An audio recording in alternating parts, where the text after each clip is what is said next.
What's going on, everybody? Welcome back to Knives of the Round Table. My name is Marco, and today we're going to be taking a look at the Zero Tolerance 0562 in carbon fiber.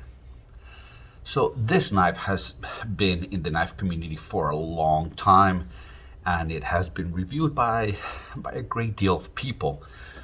But the reason I kind of wanted to do the review anyways, even though it probably won't get a lot of views because a lot of people have it or a lot of people have seen other reviews, is because I believe that it's an important knife, and it's a knife that I recommend quite a bit. You know, I believe that this knife is the point of diminishing returns. Okay, I believe that what you get for the money, for the price that this comes in around $250, right around there. I think I could make a very good argument that knives above this price point are probably, you can find better knives, but a knife that is $500, I would not believe that it's twice as good as this one. I think, you know, the curve of diminishing returns, I think, turns where this knife is located. And let me tell you why. Let me give you a tour of the knife. So the first thing you have is an M390 blade done by Zero Tolerance. It's got this grind lines that look really nice. Now, I have sharpened this knife. This is one of my first sharpenings, so the tip's not perfect, but it's got a mirror edge on it. So it's not M390. Yeah, sorry, it's 20 CV, which is equivalent, but let's be specific. The blade on the knife was designed by Rick Hinderer, is based off of the XM18, the slicer grind. What you have, lock bar stabilizer, lock bar insert. It's running on bearings. It has a deep carry pocket clip, which the XM18 does not have. It's got a titanium frame, and this version has the carbon fiber scale on the show side. Now, there's a version of this that has a titanium side, so I would say that they're equivalent, and for me, it's a little bit of weight reduction, but for me, it's more about the look. But I think that the review kind of applies to both. You got really good build quality. You have really nice action. So I would say, that, for what you get, a titanium frame lock, M390, a design from one of the premium designers in the knife world, in Rick Hinderer. I think this is tremendous value, and for me, it was the gateway knife, and it's the knife that I've recommended for people that want to get into the hobby. It's a knife that allows you to kind of get a little bit of more of the premium feel of a knife, and it makes you, hey, what else is out there? That's the question that I think this one starts to ask. It's when you get in your hand, you're like, oh, that feels nicer. That feels different from anything else I've felt, and I think it's a good knife to recommend to people that want to learn more about knives and want to get their hands on a nicer knife. And obviously from here you can, if you go to Hinderers, then they're more expensive. They are a little bit better, but not $200 better. The base version of these, I think, like I said, I've said before, the XM18 is one of the best knives I own, and it's one of the best design knives. But the value of this one is just really, really good. So let's jump a little bit into the review, because we're a couple of minutes in, and I'm still rambling about it. Let's do some size comparisons, and here it is against the Para 2, and here's against the Para 3. So it's a full-size knife. Okay, you've got a 3.5-inch blade, I believe. Make sure that's the case. Yeah, 3.5-inch blade. So It's a little it's about the same size as the Para 2, as you can see, with a much larger blade. Look, it's probably at least a half inch, maybe 3/4 of an inch bigger blade than the Para 2. Let me show you the thickness here. That's how they compare in thickness.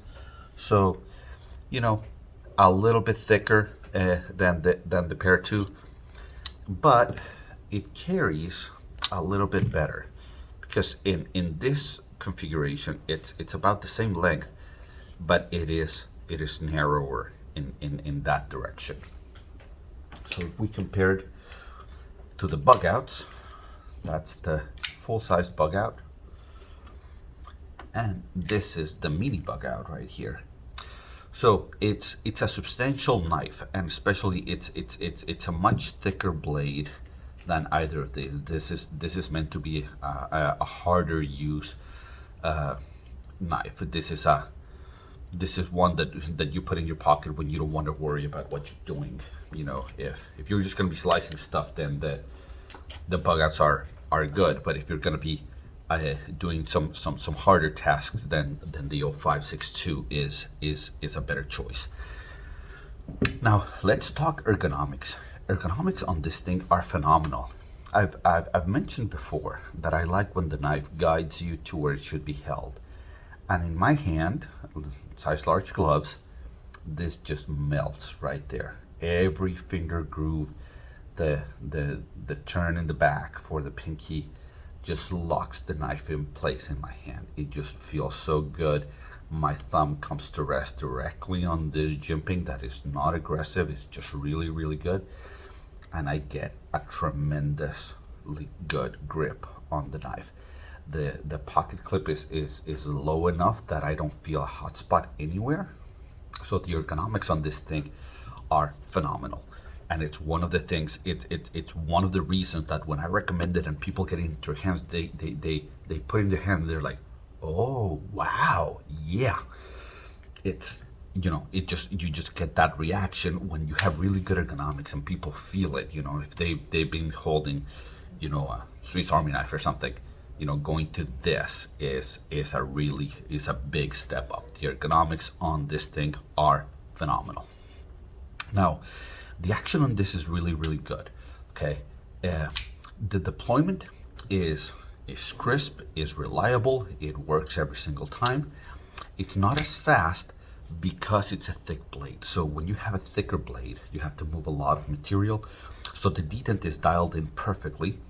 But once you break the detent, you feel that you have to move a lot of material. That it's you know that it's just harder just because you have to displace a lot of blade. It's really smooth, but it is not as fast as, say, you know, when you deploy a Para 2, you know, it's a smaller blade, thinner stock, a lot less steel. You can deploy it much faster. You feel like it just moves as soon as you break the detent. This one it just goes a little bit slower. Now it's a controlled drop shut that I enjoy quite a bit. Instead of just a full drop shut, you do the slightest coaxing, you know, to get it down. So the action, I would say, is also one of the things that people, you know, that get into their hands and they close it, and it's so smooth. It's a big plus for the knife, I think. Especially, again, I'm gonna keep harping on this, at this price point, what you get is a much more premium feel than what you're paying for. Now, cutting is actually really good. It's not the thinnest behind the edge, but because of the slicer grind, you know, even at a thicker blade stock, it doesn't come to the thinnest edge. It's not a slicer in the same way a Para 2 is a slicer. If I show you the thickness of the blade, let me see. Yeah, you can see there. So you've got a thicker blade, and the Para 2 is a full flat grind. where this, the grind, kind of starts right here, maybe over here, but it still cuts really, really well. Now, again, it's not the sliciest knife, but for harder tasks, and this is a harder use knife. Look, you can see the tip.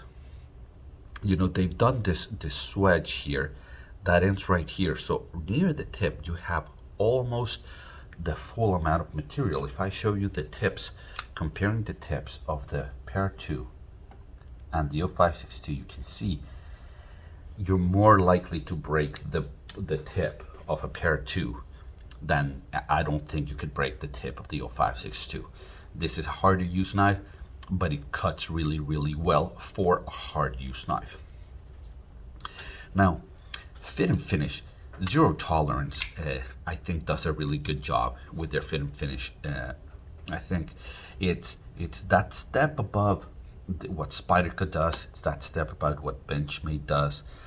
It fills that gap right between your Chris Reeve and your Rick Hinderers and your Benchmads and your Spydercos. As far as quality, this is probably about where Microtech is at, right around there. I guess depending on the model, you could make an argument for either one. But I think the fit and finish, again, at this price point, is just really, really good. Especially all the things you get, right? You get this pivot that looks really nice, and it's torque, so you can take apart. Which is better than what the XM18 has. The XM18 has this flat head that you have to buy a special tool for. You have a lock bar insert, you have a stabilizer, you have M390, you have this carbon fiber, and not only that, but you get this, I won't say it's contoured, but at the edges, it's more than just chamfered. It's like it like rounds down or bevels down, so that just helps it be much, much better in the hand. The fact that you have the at the edge right around here, it helps it be more comfortable in the hand. Now, area of grievances and dislikes, not a lot. I've got to be honest. I think maybe the screws are a little bit too prominent. On this side, I wish that maybe they were just plain titanium on this side. But the contrast is also nice. But other than that, again, at the price point that this one comes in, look, I don't want to say that it's an inexpensive knife, but in the spectrum of knife prices, from $0 to $10,000, a $250 knife, it's toward the lower end of the spectrum of knife prices. And for what you get a premium design from a premium designer, premium materials, really good fit and finish, really nice action. Again, this is one that I recommend as a gateway knife to people that are saying, hey, which one do you recommend? Give me a good solid recommendation. And if they are looking for like a $150 knife or $200 knife, I always tell them, look, save your money for a little bit and save up to the 0562. And a lot of people make the argument for the Pair 2 for that gateway knife, but I think the design of the Pair 2 is a little bit polarizing. Although it has really good ergonomics and it cuts really well, the look, I think this is a knife that you kind of build up to. I do think that everybody should try the Pair 2, but I think this is a knife design that is far more attractive. And if you're trying to get people into the hobby, I think this is a really, really good knife to try it out.